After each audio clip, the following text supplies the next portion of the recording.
Hello बच्चों, आप लोग कैसे हैं। हम आशा करते हैं कि आप लोग अच्छे होंगे और आपकी तैयारी अच्छी चल रही होगी। आज से हम क्लास 10th का मैथ नए सिरे से फिर से हम पढ़ेंगे, ठीक है। और जो भी बच्चे अब की बार 10th में हैं वो अच्छे से तैयारी करें और प्रत्येक पॉइंट को ध्यान दें। जिसमें कोई भी दिक्कत हो उसको एक बार दो बार प्रयास करें और कई बार प्रयास करने से जो है वह क्वेश्चन जो सबसे ज़्यादा कठिन लगता है वो आसान हो जाएगा, ठीक है। तो बहुपद जो हमारा लेसन है वहाँ से हम स्टार्ट करेंगे। सबसे पहले हम बीजगणित को कवर करेंगे और यूपी बोर्ड में बीजगणित 18 नंबर में पूछा जाता है, ठीक है। बीजगणित का जो पहला लेसन है यानी कि बीजगणित का पहला लेसन और मैथ का दूसरा लेसन है, ठीक है। तो यानी कि बुक में जो दूसरा लेसन है वो बीजगणित का पहला बनेगा, ठीक है। तो बीजगणित में हम क्या क्या पढ़ेंगे, दो चर वाले रैखिक समीकरण पढ़ेंगे, बहुपद पढ़ेंगे, द्विघात समीकरण पढ़ेंगे और जो है समांतर श्रेणी पढ़ेंगे, ठीक। तो हम उसमें जो है बीजगणित का पहला यूनिट पढ़ते हैं, पहला लेसन पढ़ते हैं जो कि है बहुपद। क्या है? बहुपद। तो बहुपद जो है इसको अंग्रेजी में कहते हैं पॉलिनोमियल्स, ठीक। बहुपद की हम परिभाषा देखेंगे। बहुपद क्योंकि जो है यूपी बोर्ड में बहुविकल्पीय टाइप क्वेश्चन में पूछ सकता है कि बहुपद छांटने के लिए कह सकता है या कह सकता है जैसे एक क्वेश्चन वो पूछ सकता है कि निम्नलिखित में से कौन सा व्यंजक बहुपद है या नहीं है, ऐसा कुछ कहेंगे करने के लिए और विकल्प दे देंगे, ठीक है। उसमें से हमें छांटना रहेगा, लेकिन हम वह तभी कर पाएंगे जब हमको पता रहेगा कि बहुपद की परिभाषा क्या होती है। चलिए बहुपद की परिभाषा हम देखते हैं। परिभाषा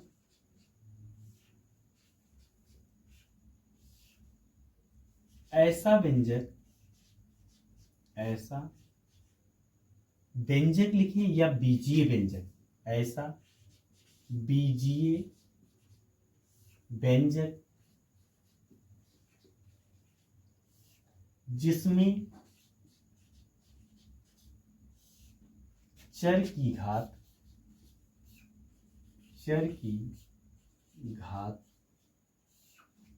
एक पूर्ण संख्या होती है, एक पूर्ण संख्या होती है। उस बीजीय व्यंजक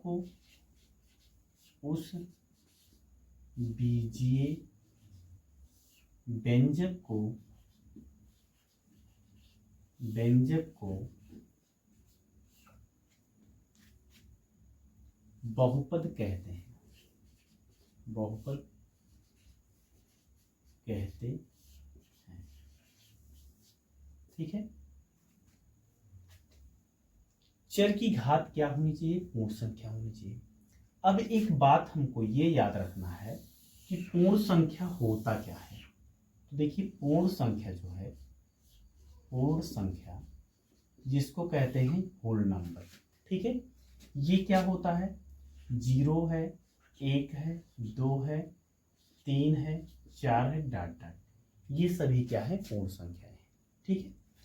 अब देखिए बहुपद में जो है हमने क्या पढ़ा? परिभाषा पढ़ा। अब बहुपद के हम प्रकार पढ़ेंगे, लेकिन उससे पहले परिभाषा जो हम पढ़े हैं उस पर एग्जाम्पल करेंगे। एग्जाम्पल में देखिए जैसे x² प्लस 5x प्लस 20, ठीक है। यह एक व्यंजक है। क्या है? एक व्यंजक है। सबसे पहले ये क्या है? व्यंजक है, ठीक है। अब इस व्यंजक में चर की घात को हम देखेंगे। जैसे यहां चर की घात क्या है? 2 है। घात क्या है? 2 है। और इधर क्या है? 0 है, सॉरी 1 है, और इधर क्या है? 0 है, ठीक है। तो ये 2, 1 और 0 इस पूर्ण संख्या में मिल रहे हैं, ठीक है। इसलिए यह व्यंजक जो है क्या होगा? एक बहुपद होगा। ठीक है, लिखेंगे चूंकि चर की घात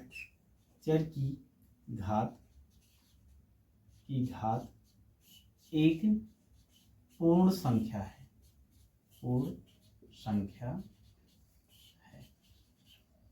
इसलिए यह एक क्या है, इसीलिए यह एक बहुपद है। ठीक है, अब देखिए एक दूसरा क्वेश्चन देखेंगे इसी में, दूसरा एग्जाम्पल क्या है। जैसे मान लीजिए ये दे दिया, कुछ बटे में दे दिया, जैसे 1/x plus x square plus 5 दे दिया।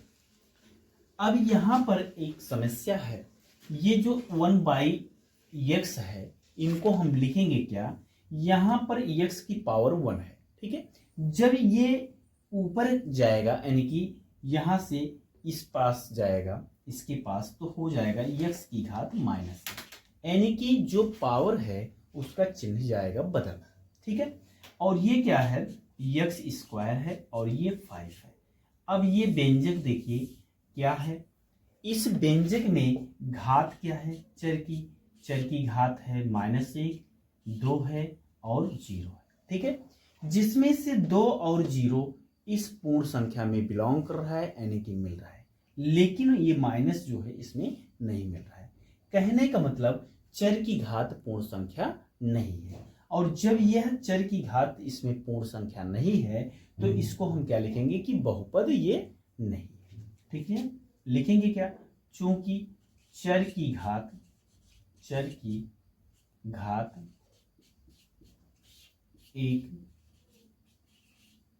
एक पूर्ण संख्या नहीं है,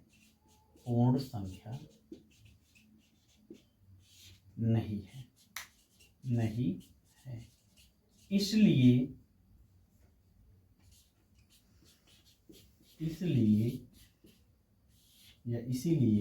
यह व्यंजक बहुपद नहीं है।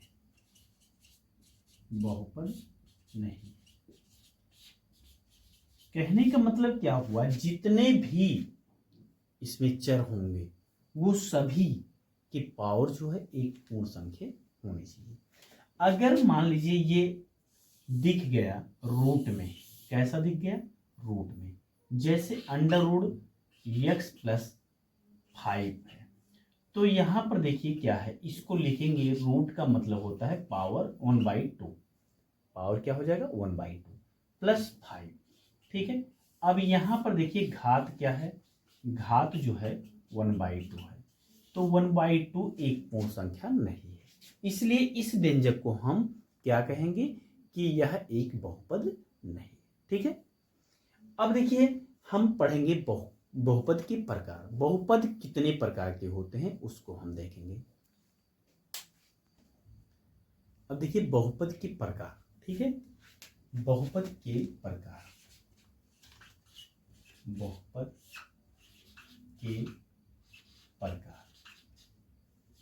टाइप ऑफ पॉलिनोमियल्स, जिसे क्या कहते हैं अंग्रेजी में, टाइप ऑफ पॉलिनोमियल्स। ठीक है, अब इसमें देखिए जो बहुपद है इसके क्या प्रकार हैं। पहला प्रकार, ये जो है चरों के आधार पर बहुपद। ठीक है, दूसरा है घातों के आधार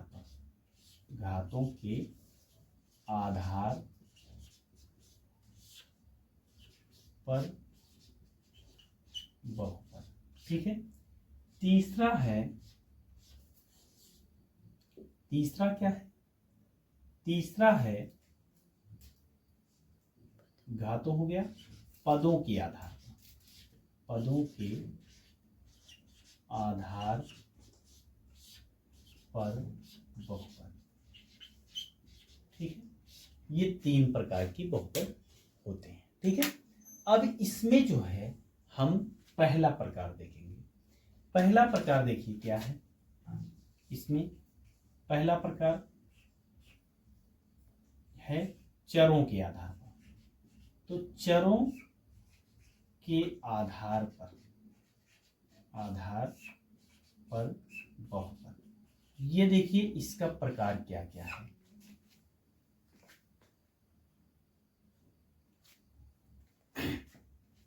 इसमें देखिए ये चीजें थोड़ा सा कम स्पष्ट हो रहा है, इसको थोड़ा सा चेंज कर लीजिए, नहीं तो दिखेगा नहीं।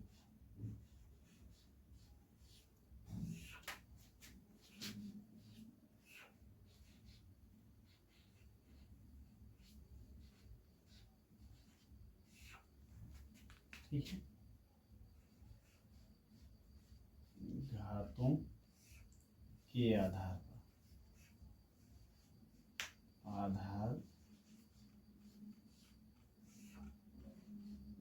पर बहुपद। अभी ये नया है इसलिए जो है दिक्कत हो रहा है। चरों के आधार पर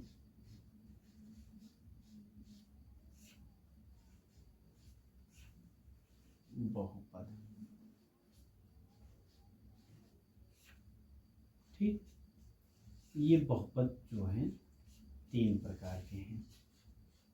इसमें से पहला जो प्रकार है इसके बारे में हम सबसे पहले पढ़ेंगे।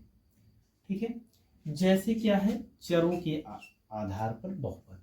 ठीक, इसमें देखिए क्या है कि जब व्यंजक में चर की सबसे छोटी घात 0 रहेगा तो उसको कहेंगे अचर बहुपद या शून्य बहुपद। ठीक है, नंबर 1 क्या है, अचर बहुपद। अचर बहुपद या शून्य बहुपद। ठीक है, शून्य बहुपद। तो इसमें क्या होता है, इसमें जो है ऐसा व्यंजक जिसमें चर की सबसे बड़ी घात क्या रहती है, 0 रहती है। ठीक है, उसको कहते हैं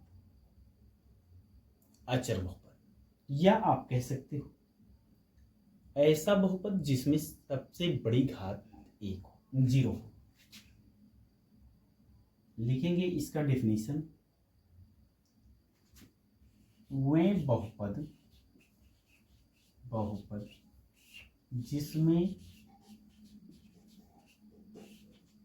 चर की घात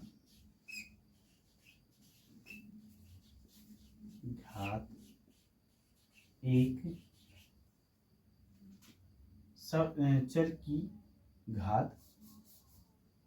चर की सबसे बड़ी घात 0 हो। ठीक है, उस बहुपद को अचर बहुपद कहते हैं या शून्य बहुपद कहते हैं। उस बहुपद को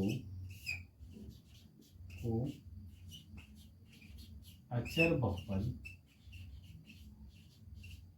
या शून्य बहुपद कहते हैं। शून्य बहुपद कहते हैं।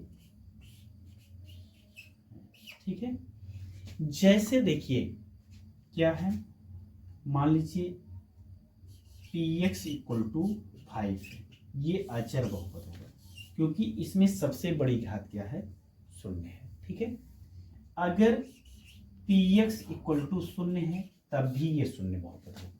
ठीक है, तो ये जो है अचर बहुपद हमारे समझ में आ गया। अब हम पढ़ेंगे अगला, दूसरा क्या है। दूसरे बहुपद में अब सबसे पहले क्या था, यहाँ पे सबसे बड़ी घात 0 था, अब की बार सबसे बड़ी घात क्या रहे। देखिए बहुपद के प्रकार, ठीक है, टाइप ऑफ पॉलिनोमियल।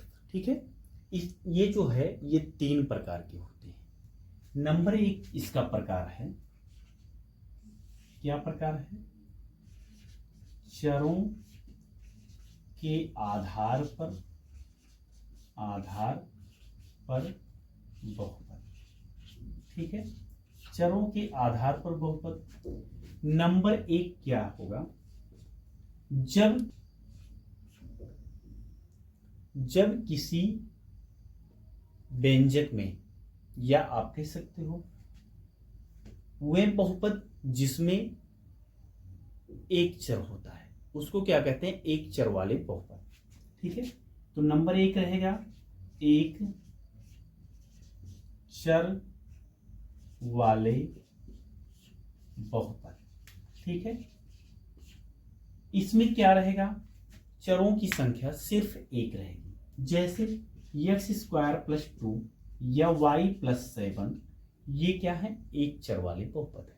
ठीक है, दूसरा है दो चर वाले बहुपद। दो चर वाले बहुपद, ये क्या होता है, इसमें सबसे ज्यादा चरों की संख्या 2 रहेगा। जैसे x + y + 9, एक x है और एक y है, ये दोनों अलग अलग चर हैं। ठीक है, यानी कि इसमें 2 चर है, इसलिए इसको हम कहेंगे दो चर वाले बहुपद। या इसको x² + y + 9 लिख देंगे, तब भी ये दो चर वाला बहुपद ही कहलाएगा। ठीक है, तीसरा है 3 चर वाले बहुपद। 3 चर वाले बहुपद। ठीक है, 3 चर वाले बहुपद में क्या होता है, सबसे ज्यादा चरों की संख्या 3 रहेगा। ठीक है, x² + y + z3, ये क्या है, 3 चर वाले बहुपद है। या x + y + z, ये भी क्या है, 3 चर वाले बहुपद है। ठीक है, अब देखिए ये चरों के आधार पर बहुपद का वितरण हो गया। अब इसके बाद हम दूसरा पढ़ेंगे। दूसरा क्या पढ़ेंगे, घातों के आधार पर, घातों के आधार पर बहुपद। ठीक है, घातों के आधार पर बहुपद, इसमें क्या होगा, जब सबसे बड़ी घात क्या रहता है, 0 रहता है, उसको क्या कहते हैं, उसको कहते हैं शून्य बहुपद या अचर बहुपद कहेंगे। क्या कहेंगे, अचर बहुपद या शून्य बहुपद कहेंगे। ठीक है, देखिए क्या है, नंबर 1 अचर बहुपद। अचर बहुपद, ठीक है, या शून्य बहुपद। शून्य बहुपद, ठीक, इसमें क्या होता है कि चर जो है, चर राशि जो होता है उसका पावर सबसे बड़ा क्या रहता है, 0 रहता है। जैसे px = 5, यहां सबसे बड़ी घात जो है x का क्या है, 0 है, इसको कहेंगे अचर बहुपद। जैसे मान लीजिए px = 9x⁴, तो ये क्या कहलाएगा, अचर बहुपद कहलाएगा। या px = 0 है, तो इसको क्या कहेंगे, शून्य बहुपद कहेंगे। इसको भी हम अचर बहुपद कहें या शून्य बहुपद कहें। ठीक है, अचर बहुपद कब कहेंगे और शून्य बहुपद कब कहेंगे, इसको भी हम बताते हैं। जैसे विकल्प दे दिया और विकल्प में दे दिया कि निम्नलिखित में से कौन सा शून्य बहुपद है, और वहां पे दिया है शून्य, तो शून्य को शून्य बहुपद कहेंगे। अगर कह दिया कि कौन सा अचर बहुपद है, तो अचर इसको मान लेंगे। ठीक है, दोनों बातें एक ही है। ठीक, दूसरा है घातों के आधार पे बहुपद के लिए, दूसरा है कि जब चर की घात सबसे बड़ी 1 रहती है, तो उसको कहते हैं रैखिक बहुपद। क्या कहते हैं, रैखिक बहुपद। रैखिक बहुपद, ठीक है, रैखिक बहुपद। रैखिक बहुपद में क्या होता है, सबसे बड़ी घात 1 रहती है। ठीक है, ऐसा बहुपद जिसमें सबसे बड़ी घात 1 हो उसको रैखिक बहुपद कहेंगे। जैसे x + 2 ये क्या है, रैखिक बहुपद है। अब यहां केवल हमको सबसे बड़ी घात से मतलब है, चरों की संख्या कुछ भी रहे हमें कोई मतलब उससे नहीं है। अगर लिख दिया गया x + y तो ये भी क्या रहेगा, रैखिक बहुपद ही रहेगा, क्योंकि रैखिक बहुपद का जो फार्मूला है यानी कि जो उसका गुण है वो यही है कि सबसे बड़ी घात क्या होनी चाहिए, 1 होनी चाहिए। ठीक है। तीसरा है द्विघात बहुपद। द्विघात बहुपद ये बहुत इंपॉर्टेंट चीज है। बहुपद, द्विघात बहुपद, इसमें क्या होगा, पदों की संख्या कुछ भी रहे लेकिन चर की घात क्या रहे, 2 रहे। जैसे x² अगर लिख दिया गया तब भी ये द्विघात बहुपद कहलाएगा। अगर इसी में x² + 7 लिख दिया गया तब भी द्विघात बहुपद कहलाएगा। अगर x² + 5x + 10 लिख दिया गया तब भी ये द्विघात बहुपद ही कहलाएगा। ठीक है। हमको यहां सबसे बड़ी घात क्या देखना है, 2। सबसे बड़ी घात 2 होनी चाहिए बस। तीसरा क्या है, तीसरा हो गया चौथा है त्रिघात बहुपद। ठीक है, त्रिघात बहुपद। ठीक है। ये क्वेश्चन त्रिघात बहुपद यानी कि घातों के आधार पे, यानी कि जो ये प्रकार हम बता रहे हैं ये सारा प्रकार 9th में हम पढ़े हैं, लेकिन हम दोबारा इसको इसलिए पढ़ रहे हैं कि जिससे कोई डाउट न रहे। ठीक है। ये जो है प्रकार उसमें पूछे नहीं जाते, लेकिन विकल्प क्या है उसका, बहुविकल्पीय टाइप जो क्वेश्चन है उसमें वो कुछ भी पूछ सकते हैं, बेसिक लेवल भी पूछ सकते हैं। ठीक है। इसलिए हमको जो है पूरा अच्छे से तैयार करना है। तो त्रिघात बहुपद में सबसे बड़ी घात क्या होनी चाहिए, 3 होनी चाहिए। जैसे ये लिख दिए तब भी ये त्रिघात बहुपद कहलाएगा। अगर x² + x⁴ 3 लिख दिए तब भी ये, और यहाँ 10 कर दिए तब भी ये क्या कहलाएगा, त्रिघात बहुपद कहलाएगा।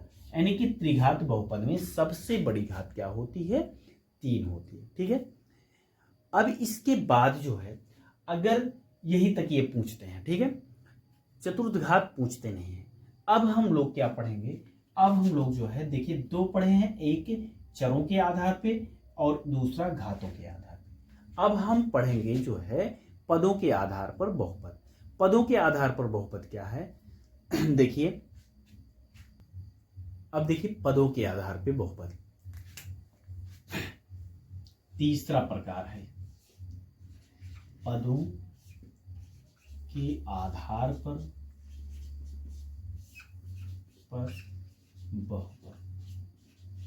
पदों के आधार पर बहुपद ये क्या होगा, जब किसी बहुपद में एक पद रहता है उसको कहेंगे एक पदीय बहुपद। ठीक है। इसमें ज्यादा से ज्यादा पदों की संख्या 1 होनी चाहिए। जैसे x³ x 5x⁴ कुछ भी पावर बने लेकिन पद 1 के रहना चाहिए। ठीक है। इसको कहेंगे एक पदीय बहुपद।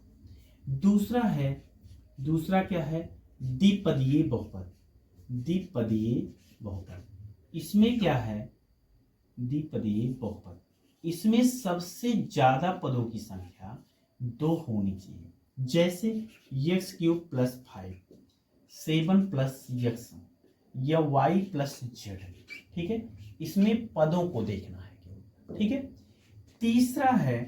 तीसरा देखिए क्या है, तीसरा है त्रिपदीय बहुपद। त्रिपदीय बहुपद में जो है सबसे ज्यादा पदों की संख्या 3 होनी चाहिए।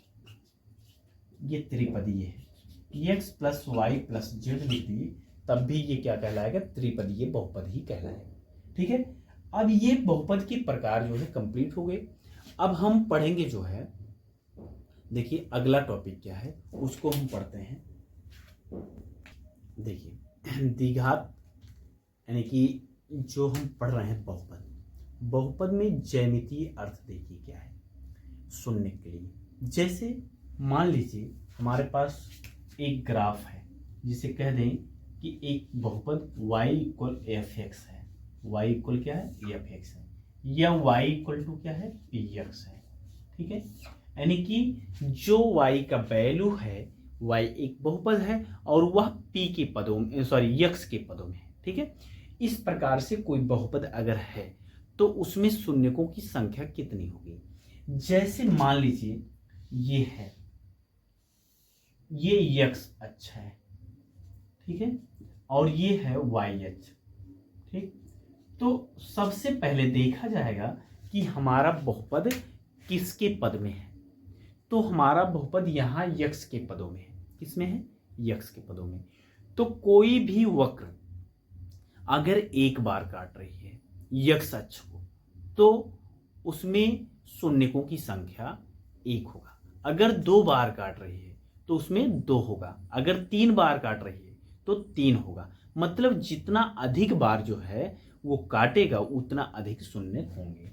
जैसे ये है, इसमें देखो यक्स अक्ष को 1 2 बार काटी है, तो इसमें शून्यकों की संख्या क्या रहेगी, शून्यकों की संख्या जो है 2 रहेगी। शून्यकों की संख्या क्या है, शून्यकों की संख्या जो है 2 है। अगर यही चीजें ये 3 बार काटे, यक्स अक्ष पर कितनी बार काटे वो 3 बार काटे, तो देखिए जब 3 बार काटेगी ऐसे, तो 1 2 3 बार काटी है, तो इसमें शून्यकों की संख्या क्या रहेगी, 3 रहेगी। शून्यकों की संख्या क्या है, शून्यकों की संख्या ये है